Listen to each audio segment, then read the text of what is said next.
সবাইকে good morning জানিয়ে আজকের ব্লগটা স্টার্ট করছি। তো সকাল সকাল দিদি এখানে আলপনা দিচ্ছিল। যদিও এই ব্লগটা অনেক আগের, তাও আমি পোস্ট করলাম।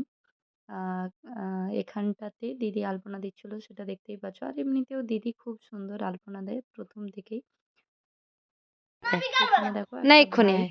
অ্যাকচুয়ালি দিদির বিয়ের প্যান্ডেলের জন্য যে না, বাঁশগুলো না আমাদের এদিকে আয়, এদিকে আয়, আ এদিকে আয়। বাইরে রাখা হয়েছে সেইগুলো নিয়েই কথা হচ্ছিল ওর এইরকম কে সাথে। দাঁড়ায়? হাস, নাচ।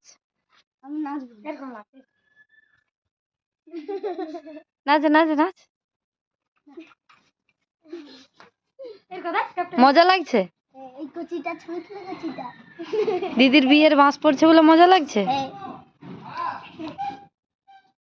চলো এবার তোমাদের আমাদের সবজি বাগান ঘুরে দেখাই। এখানে অনেক রকম সবজির চাষ করা হয়েছিল।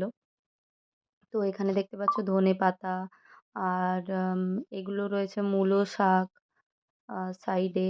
আরও অনেক অনেক কিছু লাগানো হয়।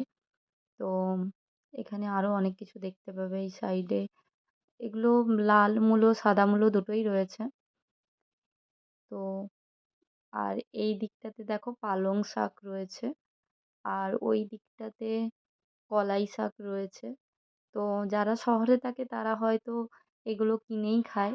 কিন্তু আমরা তো গ্রামে থাকি। তো প্রায় সব সবজিই চাষই করা হয় বাগানে। এটা মটরশুঁটির গাছ দেখতেই পাচ্ছ মটরশুঁটি অলরেডি ধরে গেছে।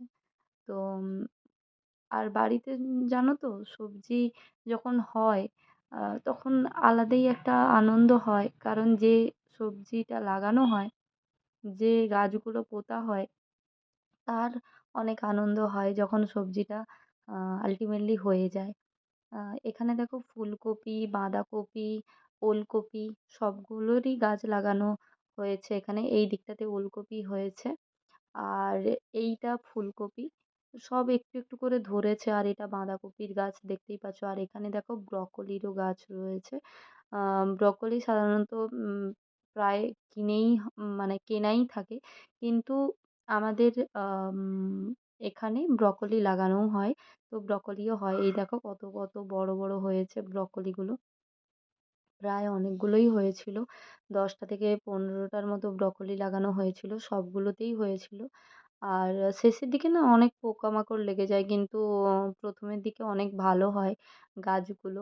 আর আমি কি বলছি, কি না বলছি কিছুই বুঝতে পারছি না। কারণ এই ব্লগটাতে আমি কি বলবো কিছুই বুঝতে পারছিলাম না। আর এটা জানো তো ভুট্টা গাছ। ভুট্টা আমরা সবাই খেতে খুব পছন্দ করি। আর এটা লাগানো হয়েছিল এটা তার পরে, পরে হয়েছিল। আর ওই দিকটাতে পুরোটাই সর্ষের ক্ষেত। চলো আজকের ভিডিওটা এই পর্যন্তই।